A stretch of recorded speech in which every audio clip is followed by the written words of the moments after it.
cut from the safety net is another dollar added to the citizens' cost for education, for security, for health, for life itself. It is another dollar he can't spend on making a better life for himself, or at least his children. It is another dollar he must spend instead on simply keeping himself alive. Where is the outrage over these great hypocrisies? Do you expect it to come from a corrupt and corrupted media for whom access is of greater importance than criticizing the failure of a political party or defending those who don't buy newspapers or can't leap website paywalls or could not afford cable TV? Do you expect it to come from a cynical and manipulative political structure? Do you expect it from those elected officials who no longer know anything of government or governance, but only perceive how to get elected or how to pose in front of a camera and pretend to be leaders? Do you expect it from politicians themselves who will merely calculate whether or not it's right based on whether or not it will get them more contributions?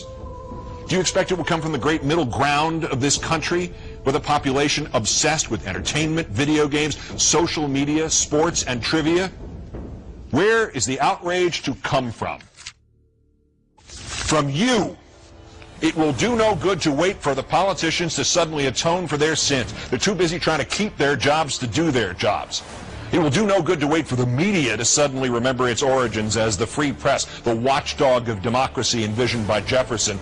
They are too busy trying to get exclusive details about exactly how the bank robbers emptied the public's pockets. They give a damn about telling anybody what they looked like or which way they went. It will do no good to wait for the apolitical public to get a clue. They can't hear the clue through all the chatter and scandal and diversion and delusion and illusion.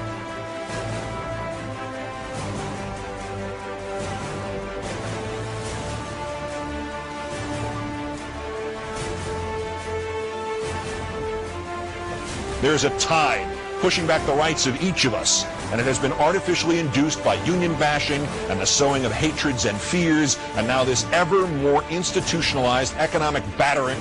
It will continue and it will crush us, because those who created it are organized and unified and hell-bent. And the only response is to be organized and unified and hell-bent in return.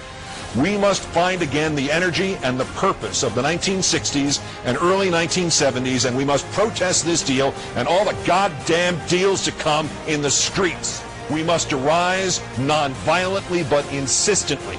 General strikes, boycotts, protests, sit-ins, non-cooperation, takeovers. But modern versions of that resistance, facilitated and amplified by a weapon our predecessors did not have, the glory that is instantaneous communication. It is from an old and almost cliched motion picture that the wisdom comes. First, you've got to get mad. I cannot say to you, meet here or there at this hour or that one, and we'll peacefully break the back of government that now exists merely to get its functionaries reelected. But I can say that the time is coming when the window for us to restore the control of our government to ourselves will close, and we had damn well better act before then. Is more than a tipping point in which the government goes from defending the safety net to gutting it. This is wrong. And while our government has now declared that it has given up the concept of right and wrong, you and I have not and will not do so. Good night and good luck.